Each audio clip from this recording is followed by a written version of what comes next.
আলাইকুম। আজকে রান্না করব পাস্তা। কড়াইতে তেল ঢেলে দিলাম। তেল ঢেলে দিয়ে পেঁয়াজ কেটে ভালো করে ভেজে নিতে হবে। দিয়ে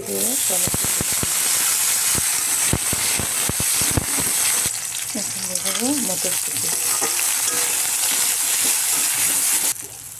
এখন এগুলোকে সাইড করে নিলাম আর ডিমটা দিয়ে দিলাম। ডিমে একটু লবণ ছিটা দেবো।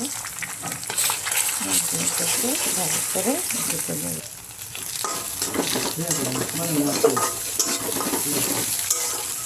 এখন ঢেলে দেবো পাস্তাগুলো।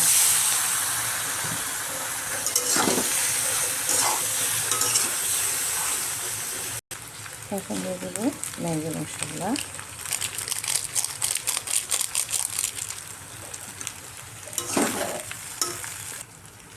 এখন দিয়ে দেবো হালকা একটু সস, হালকা একটু স্বাদ মতো লবণ।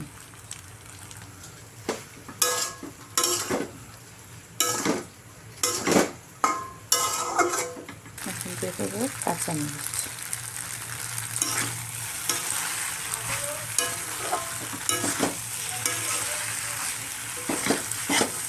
আমার ঝটপট করে পাস্তা রান্না শেষ হয়ে গেল।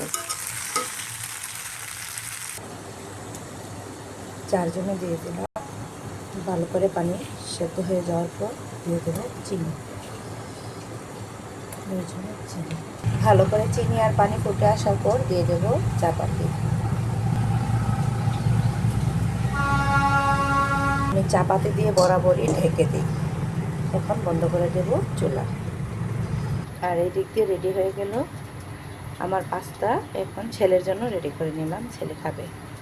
তার তো আবার বাইনা, সে তো সস ছাড়া খাবে না। আর এদিকে আমার চা হয়ে গেল। দেখেন আমার চায়ের কালারটা কত সুন্দর আসছে। চাও কমপ্লিট হয়ে গেল। এ হলো আমাদের সকালের নাস্তা।